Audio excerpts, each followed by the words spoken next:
AIM-listed healthcare service provider Totally PLC, which offers services to the NHS for urgent care, planned care and insourcing, has reported a near 50% rise in EBITDA on a 14% gain in group turnover. All this resulting in a proposed 100% rise in interim dividends. Wendy Lawrence is Chief Executive. She joins us now on the line from HQ. Wendy, welcome. Where has the increase in turnover come from, or is it across the board? It's generally across the board, but in two of our divisions quite significantly. So urgent care, which is 87% of our business in terms of revenues, as you would imagine, has been busy during the whole pandemic and has continued, but also our insourcing division. So that was a startup that we launched back in 2019 and is focused completely on helping the NHS to reduce its waiting list position. So through all of the headlines and everything that you've seen, I'm sure you know that NHS waiting lists are growing continually. So that's where the two biggest growth areas are. I want to pick up on the NHS in just a minute, because clearly we're entering a critical period for the NHS and indeed for Totally as well and its support services. But I want to bring in this point as well about the cash, because I think it's up around about 30% on this time last year, Totally doubling its dividend, as I said at the top. And this sends good messaging overall. Some of this dividend, of course, coming from that rise in cash. How has the business managed to bring about this strong cash position as it is at the moment? Well, I think it's all a result of how we've grown over the last few years, Jeremy. So we have very much put in a foundation where we can grow without necessarily increasing our costs by the same proportion. So you become cash generative. We're very good at making sure that we balance the cash in and the cash out. And you know, we've grown in revenue, so it all means that all of your financial indicators go the right way, which then helps us to take forward our stated buy and build strategy. What about the purposes or the use of that cash, I should say? Do you have any ideas as to where it's going to go? I'm interested to find out whether or not the business is going to grow from its current position, or whether you're going to propose a return of even more cash come the full year. Well, if you go back to the RNS today, you'll see that in Bob Holt's statement, he restates that our buy and build strategy is very, very active. We are looking to grow the business not only via organic growth, but always by acquisition. We've stated that we are acquisitive, and there is certainly a lot of opportunities out there for us at the moment to add to our portfolio of service.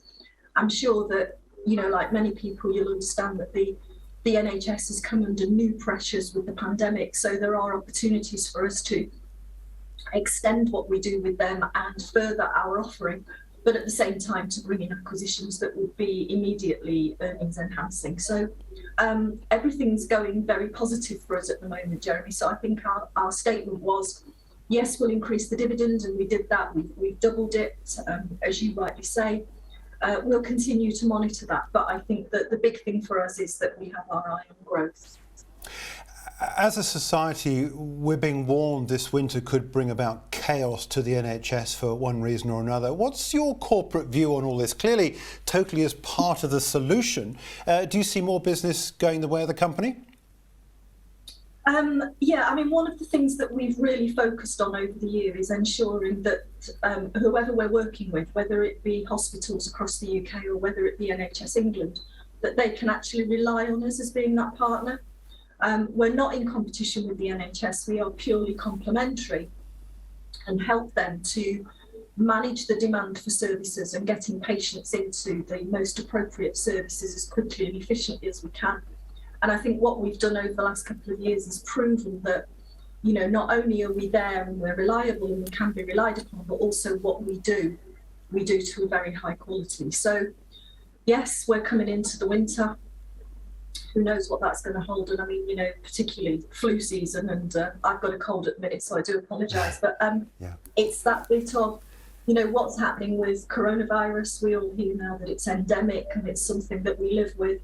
But it does have an impact on society, and obviously, you know, people's expectations of what they need from the healthcare sector is such that the demand continues to increase. So as long as that demand is growing, we will make sure that we're able to respond to whatever the NHS needs us to be able to do. But of course, the other side of that equation is the services you provide have to be staffed. Do you find it difficult to get the right staff in the right position at the right price? Because this is one of the issues, isn't it, that we're faced with at the moment. And the Bank of England's got their eye on part of this business at the moment, with one eye on the potential for a rise in wages, which would ultimately presumably end up with a rise in interest rates, which is not going to help anybody from where we are at the moment, trying to recover from the pandemic as we are. What is the staffing position like at the moment at the company, and do you envisage a headwind going into the winter should you need to raise more staffing numbers?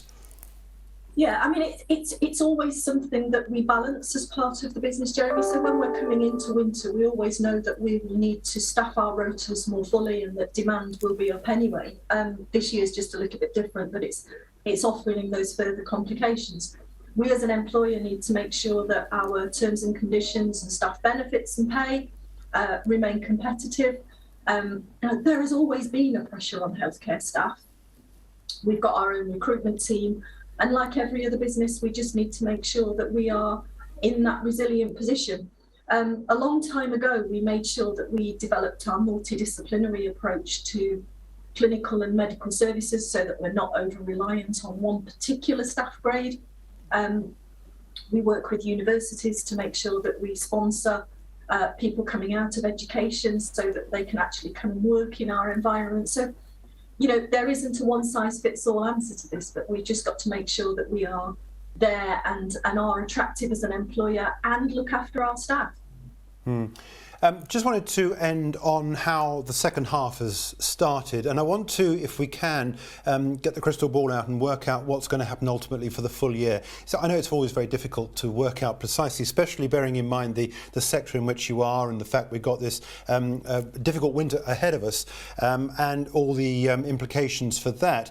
I think if you look at the first half and you double it, you get more than you had at the end of last full year. In other words, it's looking good for the full year numbers. Can you give us some more depth and analysis on that and explain as well how the second half has started? Okay, so we are very much a seasonal business. So we know that in the winter that we will need to provide more staff, therefore our costs go up, you know, whether that's on prescribing, staff or consumables. So the second half of the year is always more expensive for us. But I think what you can see from the figures is that we're very confident that we will achieve our forecasts.